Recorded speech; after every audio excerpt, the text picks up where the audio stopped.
और फिर नेक्स्ट है हमारी ऑर्थोपेडिक अप्लायंसेस।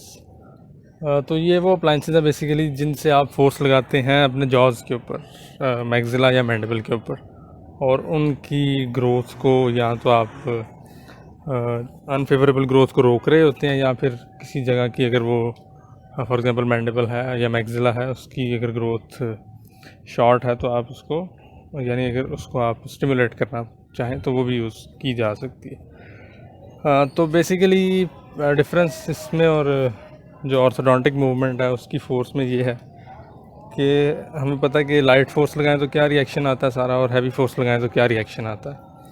तो पहली बात यह है कि इसके लिए हमें हैवी फोर्स चाहिए अगर हमने बोन की ग्रोथ को अगर हमने मॉडिफाई करना है तो उसकी वो कहता है कि एटलीस्ट 400 ग्राम्स से ज़्यादा होनी चाहिए आपकी जो फोर्स लग रही है, जो कि कंप्लीट वहाँ पे नेक्रोसिस करवाएगी, हाइलेनाइजेशन करवाएगी।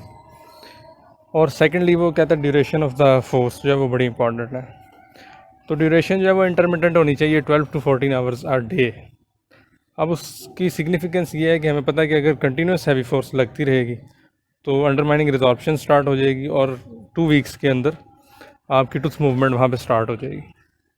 तो हमने जो फोर्स है उसको कंटिन्यूस नहीं रहने देना, हमने 12 से 14 घंटे के बाद फोर्स रिमूव कर देनी है। तो नेक्स्ट जो उसके पास 10-12 आवर्स होंगे उसके अंदर वहाँ पे जो प्रेशर रिलीज़ होगा वहाँ से थोड़ी सी मतलब ब्लड सप्लाई वापस आ जाएगी, फिर हम नेक्स्ट डे पे दोबारा उसको लगा देंगे। और वो मतलब आप ये समझेंगे कंप्लीट जो अंडरमाइनिंग एब्जॉर्प्शन है वो प्रोसेस हम कंप्लीट नहीं होने देंगे, जिसकी वजह से फेवरेबल रहेगा, टूथ मूवमेंट नहीं होगी, तो सारी फोर्स है वो बोन के ऊपर ट्रांसमिट हो जाएगी। तो ये उसका जो है वो आइडिया है कि जो सारी फोर्स है वो आपकी बोन के ऊपर जाए और टूथ की मूवमेंट ना हो। और फिर इंडिविजुअली जो अप्लायंसेस यूज़ होती हैं उसमें सबसे पहले आपकी हेड गियर आ जाती है। तो हेड गियर जो है ये बेसिकली 3 कंपोनेंट्स पे से मिलके बनता है। एक आपका इंट्राओरल कंपोनेंट होता है जो आपका फेसबो होती है। फेसबो 2 टाइप्स की होती है, एक इनर आउटर फेसबो होती है, एक जे शेप्ड होती है या जे हुक होती है। जो इनर आउटर होती है उसमें 2 यू शेप्ड रिंग्स होते हैं। जो छोटा होता है वो आपके इंट्राओरल जाता है और 6 के अपर 6 के बैंड में लग जाता है, और जो एक्स्ट्रा ओरल यू होता है उस या वो होती है आप कह रहे हैं, वो जो है वो फोर्स एलिमेंट के साथ आपकी नेक स्ट्रैप या हेड कैप के साथ अटैच होती है।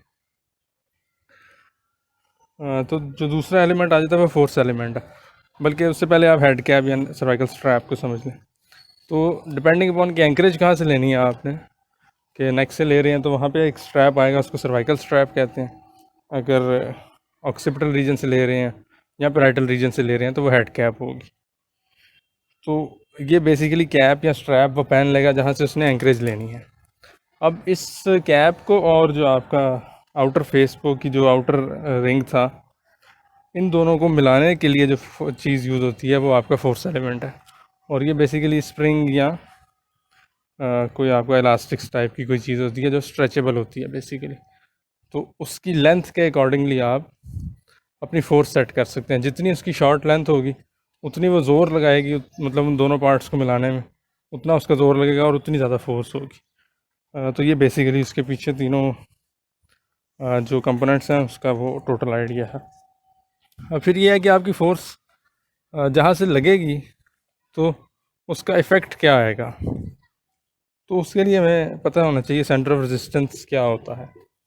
तो कोई जो वो पॉइंट किसी भी चीज़ का जिसके थ्रू फोर्स लगे तो वो बॉडीली मूव करे उसको आप सेंटर ऑफ रेजिस्टेंस कहते हैं।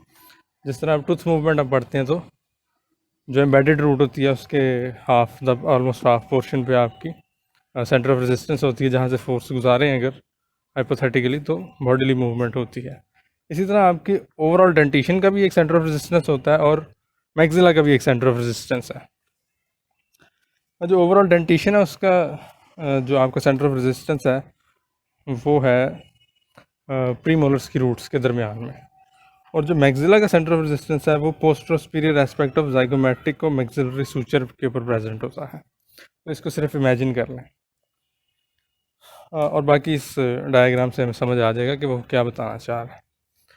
हाँ, तो सिंपल सी बात है जे हुक्स के साथ उसने दिखाया हुआ है येलो ब्लू लाइन से कि लाइन ऑफ फोर्स कहाँ जा रही है। तो जो ऊपर की दो डायग्राम्स हैं ये आपकी सर्वाइकल हेड गियर्स के साथ है, यानी इनमें जो एंकरेज ली गई है वो नेक के एरिया से ली गई है, इसलिए उसकी जो लाइन ऑफ फोर्स है वो नीचे की तरफ जा रही है।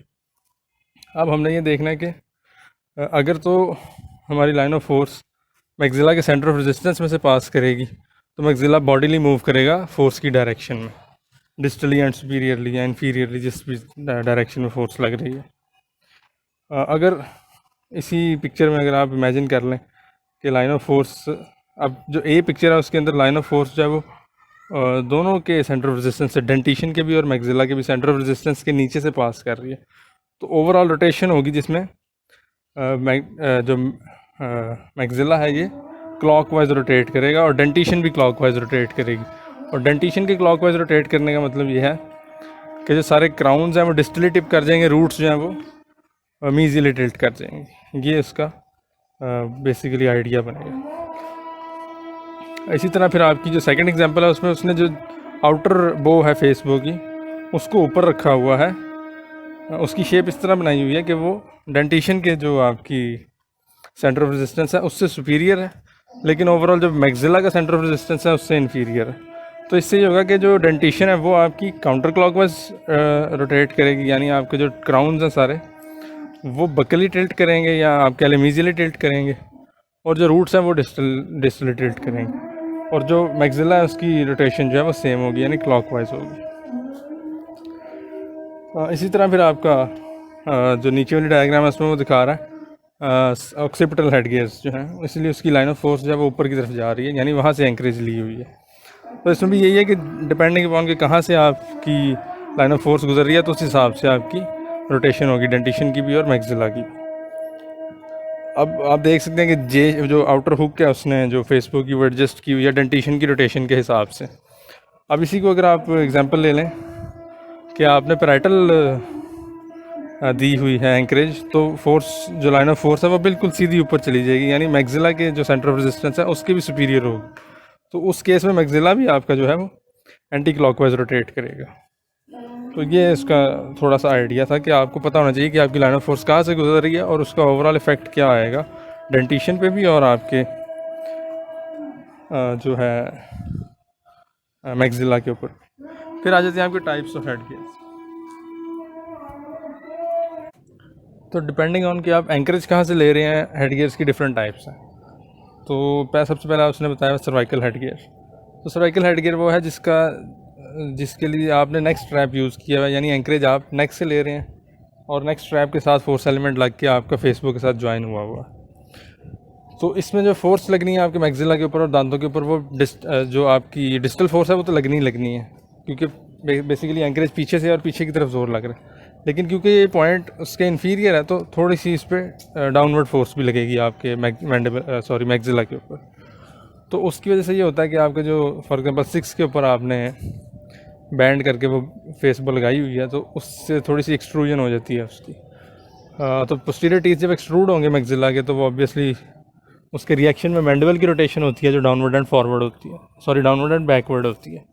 तो ओवरऑल इफेक्ट ये आता है कि थोड़ा सा आपका जो लोअर एंटीरियर फेशियल हाइट है वो इंक्रीज़ हो जाती है। तो उन केसेस में जिनमें आपका लो मैंडिबुलर प्लेन एंगल होता है और आपकी डीप बाइट होती है आप कह लें, और साथ आपका जो ओवरऑल ग्रोथ पैटर्न है हॉरिजॉन्टल होता है, तो उस केस में आप ये प्रेफर करते हैं कि थोड़ी सी लोअर एंटीरियर फेशियल हाइट उसकी इंक्रीज़ हो जाएगी। फिर इसी के उसमें बेसिकली आपका मैंडिबुलर प्लेन एंगल लो होता है, ये भी उसका एक डायग्नोस्टिक पॉइंट है, तो उस केस में आप सर्वाइकल हेड गियर देते हैं। इसके ऑपोजिट आ जाता है फिर आपका ऑक्सीपिटल हेड गियर। तो जो ऑक्सीपिटल हेड गियर है वो आपकी ऑक्सीपिटल बोन वाले एरिया से बैक ऑफ द हेड आप समझ लें, वहाँ से आपकी एंकरेज आती है। तो इसमें आपका ये इफ़ेक्ट आता है कि मैक्सिला के ऊपर डिस्टल फोर्स तो लगनी है, इसके साथ अपवर्ड फोर्स लगती है और उसकी वजह से आपका थोड़ा सा आप कह सकते हैं कि दांतों की इंट्रूजन हो जाती है। तो उस जो आपके सर्वाइकल हेड गियर की इंडिकेशन थी उसके ऑपोजिट इसकी है कि यानी जिस केस में आपका हाई एंगल केस होता है बेसिकली या लॉन्ग फेस का केस होता है, उसमें अगर आपने हेड गियर देना तो ऑक्सीपिटल हेड गियर देते हैं, वहाँ से एंकरेज लेते हैं। फिर आपका कॉम्बिनेशन हेड गियर है। कॉम्बिनेशन हेड गियर में आपने दोनों जगह से एंकरेज ली होती है, नेक स्ट्रैप भी लगाया होता है, सर्वाइकल स्ट्रैप भी, और आपका ऑक्सीपिटल जो हेड कैप है वो भी लगी होती है।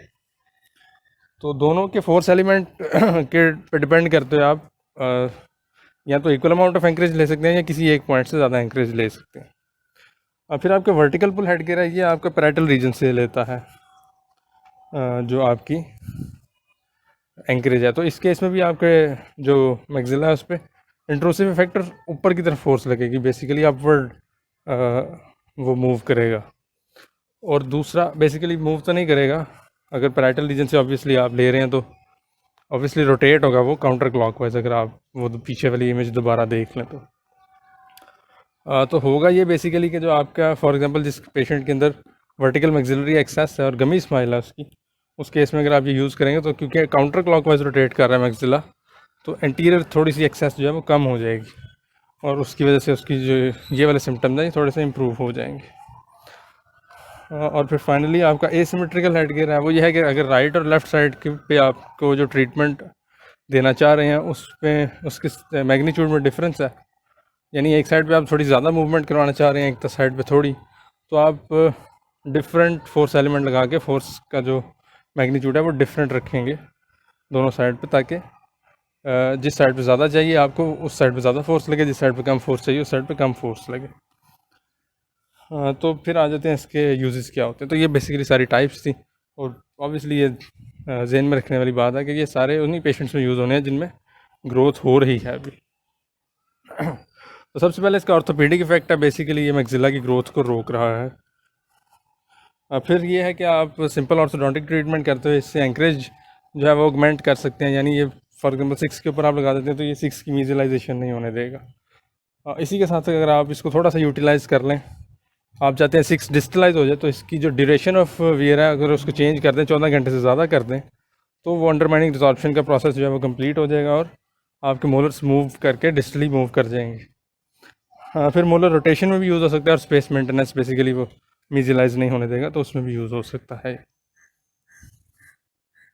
तो अब इतना तो मैं पता चल ही गया कि इसका जो फंक्शन है बेसिकली जो ऑर्थोपेडिक फंक्शन है वो ये है कि मैक्सिला की ग्रोथ को इसने रोकना है डिस्टल फोर्स लगा के। तो ऑब्वियसली ये क्लास 2 के केसेस में यूज़ होगा, जिसकी कॉज बेसिकली आपकी मैक्सिलरी एक्सेस है।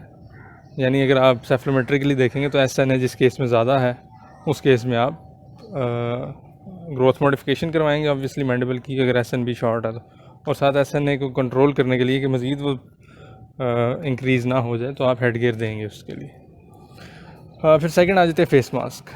फेस मास्क का काम बिल्कुल अपोजिट है हेड गियर से, इसीलिए इसको रिवर्स पुल हेड गियर कहते हैं। अब फेस मास्क ने बेसिकली ये करना है कि शॉर्ट मैक्सिला की ग्रोथ को स्टिमुलेट करना है बेसिकली आप कहना है, यानी उसको बाहर की तरफ फोर्स लगानी है।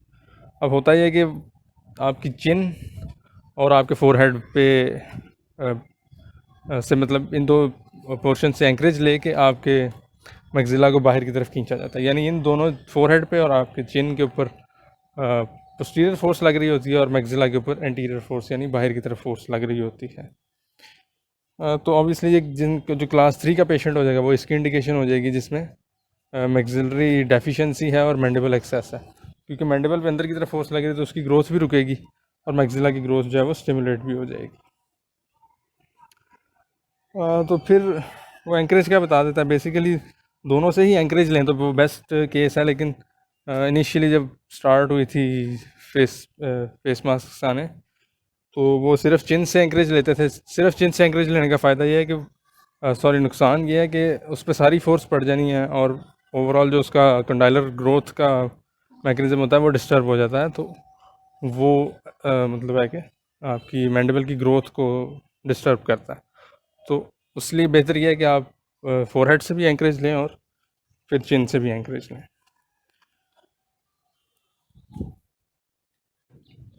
तो जो ओवरऑल इसकी असेंबली है उसमें आपका एक चिन कप होता है जो आपके चिन के ऊपर फिट हो जाता है, एक फोरहेड कैप होती है जो फोरहेड के ऊपर लगती है, और कुछ वायरिंग्स होती हैं, रॉड्स लगी होती हैं, उनके डिफरेंट शेप्स हैं, डिफरेंट शेप्स के हिसाब से इसके डिफरेंट नाम है फेस मास्क के, और वो इन दोनों को बेसिकली कनेक्ट कर रहे होते हैं। एक आपकी इंट्राओरल अप्लायंस लगी होती है और फिर उसको और आपके बाहर वाले जो रॉड्स हैं उनको मिलाने के लिए इलास्टिक्स होते हैं बेसिकली, सिंपल। हाँ, तो जो इंट्राओरल अप्लायंस होती है उसमें यूजुअली ये इंडिकेटेड होता है कि उसमें क्योंकि आप मैक्सिला को फॉरवर्ड ट्रांसलेट करवाएंगे तो उसमें कोई एक्सपेंडर भी लगा हुआ हो, यानी वो ट्रांसवर्स भी उसकी एक्सपेंशन करवाए। तो वो ओवरऑल आपका वो कहता है कि जिस तरह आपकी हर्ब्स सॉरी नहीं बल्कि बाकी हर्ब्स अप्लायंस होती है उस जैसा ओवरऑल पिक्चर उसकी बन जाती है। तो जो डिफरेंट टाइप्स हैं उसमें सिर्फ ये है कि आपको शेप पता होनी चाहिए कि फेस मास्क की क्या है और उसका नाम पता होना चाहिए। सबसे पहला हिकमैन होता है, वो बेसिकली ऑब्सोलीट हो चुका है, बाकी चलते हैं। डलेयर का जो फेस मास्क है वो स्क्वायर शेप्ड है, यानी जो फोरहेड कैप और जो चिन कैप है उसको मिलाने वाला जो मेटल फ्रेम है वो आपका स्क्वायर शेप्ड का है, और आपके माउथ के आगे से एक और वायर गुजर रही होती है जिसके ऊपर आपके इलास्टिक्स लगते हैं। फिर टबिंगर का है, उसमें दो वायर्स जो आपके पास होंगी रॉड्स में बेसिकली पास होंगी, वो मिड लाइन से पास होती हैं, नोज़ की वाले एरिया पे थोड़ी सी एक्सपेंडेड होती हैं, और वही माउथ के आगे से एक और रॉड गुजर रही होती है जिसके ऊपर इलास्टिक्स लगते हैं। और फाइनली जो पेटीट टाइप है वो आपका सिंगल रॉड का है, यानी एक रॉड जो है वो आपकी चिन कप और फेस मास्क फोरहेड कप जो है उसको मिला रही होती है, और उसी के ऊपर एक माउथ के आगे सेपरेट रॉड लगी होती है जिसके ऊपर इलास्टिक्स लग जाते हैं। हाँ, तो ये सिंपल सा उसका मैकेनिज़्म है, सारा क्लास 3 के पेशेंट्स के लिए यूज़ होती है।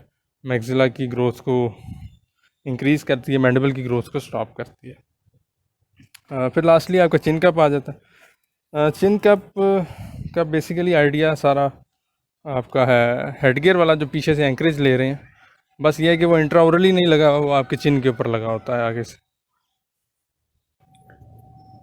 तो बेसिकली जो आपका पीछे से एंकरेज लेने वाला पार्ट है वो हेड गियर से लिया हुआ है, और जो चिन कप है बेसिकली आपका जो चिन पे पार्ट लगना है वो फेस मास्क से लिया। तो दोनों अप्लायंसेस को मिला के ये बनी हुई है बेसिकली।